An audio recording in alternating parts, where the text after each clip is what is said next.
tiene que pasar por la piel del cuerpo. Si no pasa por ahí es muy difícil que las mujeres se transformen, y es precisamente lo que son los grandes cambios, que además son muy sutiles, muy pequeños, que las mujeres tienen cuando ellas se dan cuenta que esa violencia que sufren, esa violencia que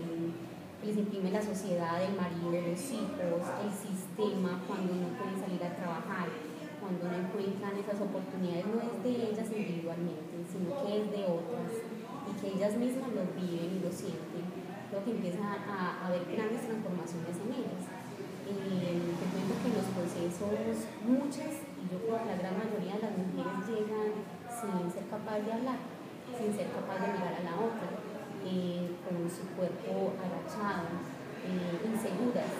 Y en la medida que van aprendiendo con las otras y encontrándole sentido a su vida, encontrando que en la historia es una historia de luchas, que las mujeres han hecho parte fundamental de esas luchas, ellas empiezan a vivir esas transformaciones,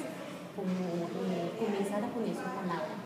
comenzar a poner su propia historia, esa historia que se callan, que no le cuentan a nadie, que guardan allá en el armario de la casa. Cuando la empiezan a colocar, a ver que otras mujeres también han sufrido como ellas, y han vivido como ellas, y empiezan a haber grandes procesos de transformación subjetiva y colectiva. Y en tu caso, ¿cómo fue esa ruta particular? ¿Cómo te marcó esa ruta? No, en particular es que la ruta pasé hace 1996 acá, 17 años. Yo trabajaba en un territorio que se llamaba Antioqueño, y fui testigo de cómo la violencia política afecta el cuerpo de las mujeres, y estoy hablando de cuando empecé a testimoniar casos de violencia sexual en el marco de la afectación del cuerpo de las mujeres, y nos encontramos con el asunto de la violencia sistemática, la violación sexual sistemática. Y ahí es donde decimos desde nuestras prácticas la subjetividad de la mujer es más fácilmente, siempre nos pasará por el cuerpo. Siempre estará atravesado por una pregunta que las mujeres nos estamos haciendo, y creo que es importante nombrar que hoy entre las mujeres estamos haciendo una pregunta por nosotros. Yo no pienso tanto que sea un asunto como de la vida entre las mujeres,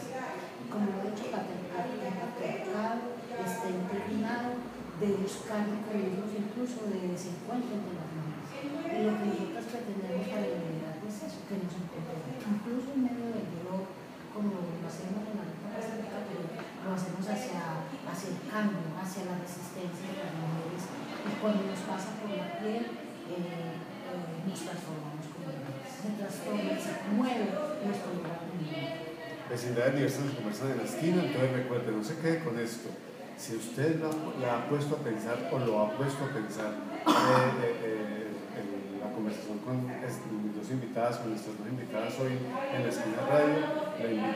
invito a que se asome a la calle, a que abra la puerta, que salga. A lo mejor esa mujer, como decía Catalina ahora, que baja la cabeza, que no se atreve a hablar, simplemente está esperando que usted le ponga un tema, pero no de los temas tradicionales. Atrévase a ponerle un tema político, un tema de ciudad, un tema de formación, un tema de vida, y con toda seguridad que tendrá una muy buena interlocución.